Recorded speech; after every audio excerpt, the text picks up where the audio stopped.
Sega. Total War combines turn-based strategy gaming with stunning real-time battles.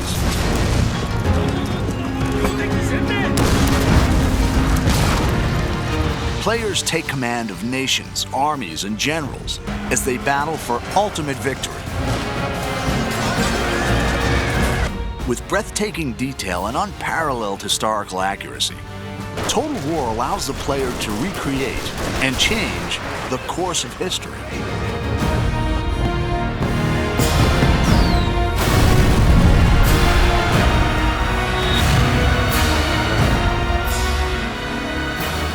In 2011, the award-winning Shogun 2 offered new AI, streamlined controls, and a host of multiplayer features. In the Fall of the Samurai standalone expansion, the Creative Assembly have created the largest expansion pack ever for a Total War game. It's taken us into areas we've never been to before with Total War. It's getting closer and closer to the modern era. I think it's exciting because it's the latest any Total War game has ever been to the modern day, the closest any Total War game has been to the modern day.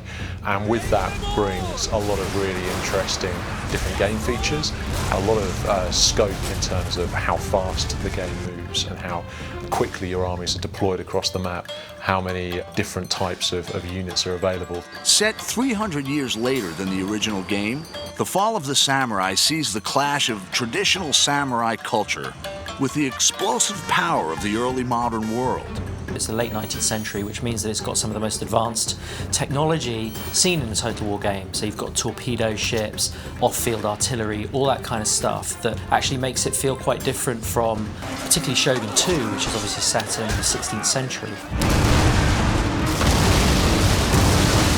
This industrial age is the most recent period ever covered in a Total War game, offering new game mechanics to please and challenge fans.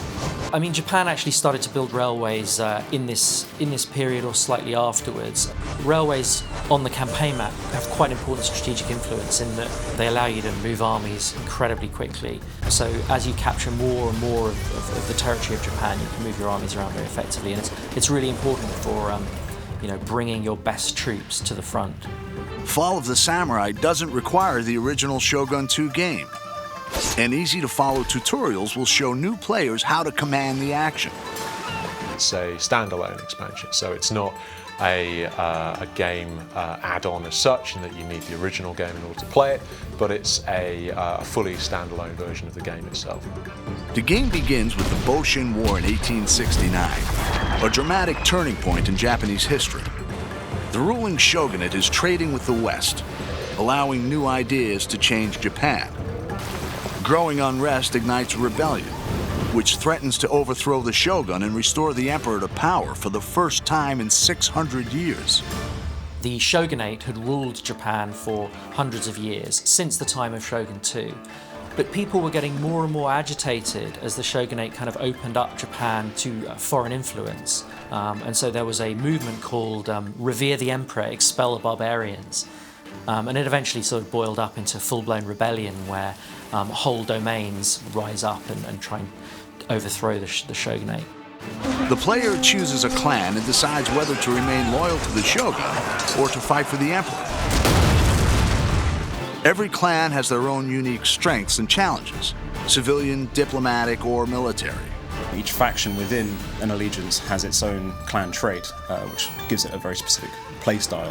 Like you might have one who is more open to modernization or trade, in which case they'll have access to cheaper modern units, more money from trade with Western powers, or you may have some who are just the opposite. In the next trailer, we'll find out how the campaign and the real-time battles have been reimagined and redefined.